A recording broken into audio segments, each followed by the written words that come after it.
The grocery store was about to close when a small voice stopped him. It wasn't loud. It wasn't demanding.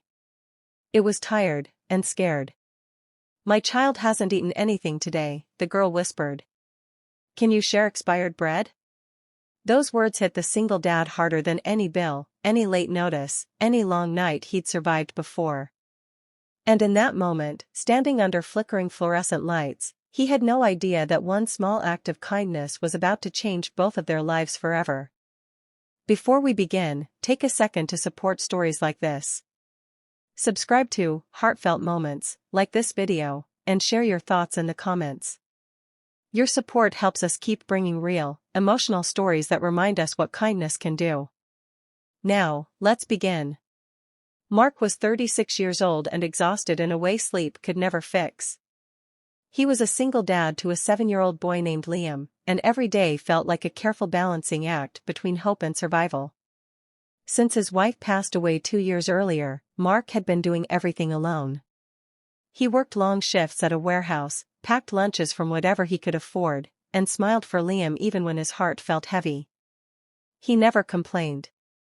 He believed that as long as his son felt safe, he could handle anything. That night, Mark was at the grocery store buying the cheapest items he could find. Store-brand bread. A small jar of peanut butter. A carton of milk that was already marked down.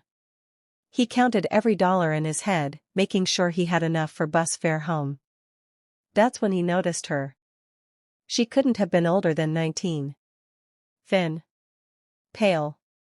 Wearing a worn-out hoodie that was too big for her. She stood near the back of the store where the discounted food was kept, holding a loaf of bread with a bright red sticker that read, "Expired, not for sale." Her hands were shaking. Mark tried to look away. Not because he didn't care, but because caring hurt. When you're barely staying afloat, every cry for help feels like a wave ready to pull you under. But then she spoke. "Sir. I'm sorry," she said softly. "I know this is strange. But my child hasn't eaten anything today. I saw you looking at the bread. Could you share this? It's expired, but I can cut the bad part off." Mark froze. He looked around, expecting to see a toddler nearby. But there was no one. Just her. And the bread. "Where's your child?" he asked gently. She swallowed hard. "At home. Sleeping. I told him I'd bring food." Something in her voice cracked. Not loud enough for others to hear, but loud enough to break Mark's heart. Mark thought about Liam. About the nights he'd skipped dinner so his son could eat. About the fear of hearing a child say, "I'm hungry," and having no answer. He reached into his cart and picked up the bread he was planning to buy. "You don't need the expired one," he said. "Here. Take this." Her eyes widened.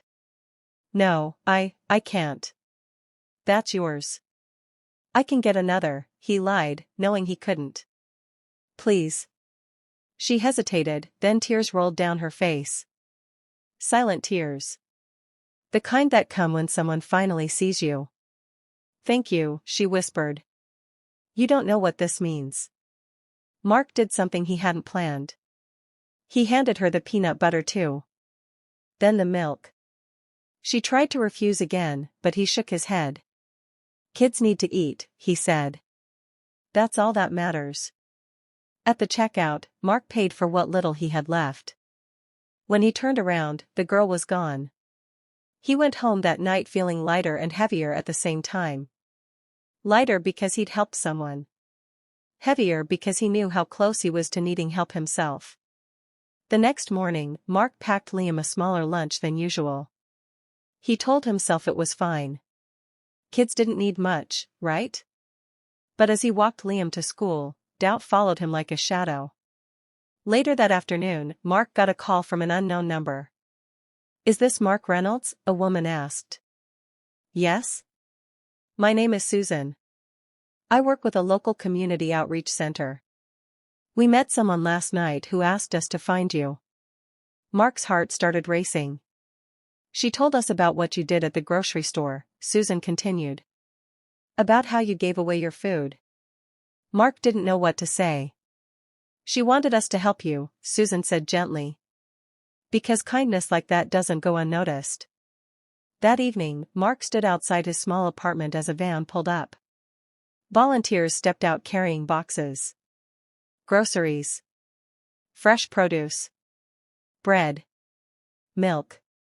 Even snacks for Liam. Susan smiled.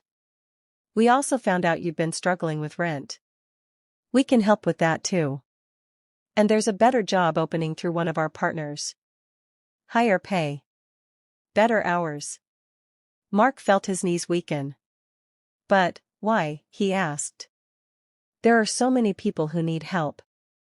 Susan looked at him kindly. Because you helped when you had nothing extra. That kind of heart deserves support. Later that night, as Mark and Liam sat at the kitchen table eating a real dinner, Liam looked up and said, Daddy, why is there so much food? Mark swallowed hard. Because someone was kind to us, he said. Liam smiled. When I grow up, I want to be kind too. Weeks later, Mark ran into the girl again, this time at the outreach center. Her child was with her now. A small boy with bright eyes and a full belly. She smiled when she saw Mark. He talks about you, she said. He calls you the bread hero. Mark laughed for the first time in a long while. Life didn't magically become perfect. But it became better. And it all started with one simple choice, to share, even when it felt impossible. Kindness doesn't require wealth, power, or perfect timing. Sometimes, it's just a loaf of bread. Sometimes, it's seeing someone when the world has ignored them. And sometimes, the smallest act of kindness comes back in ways you never imagined.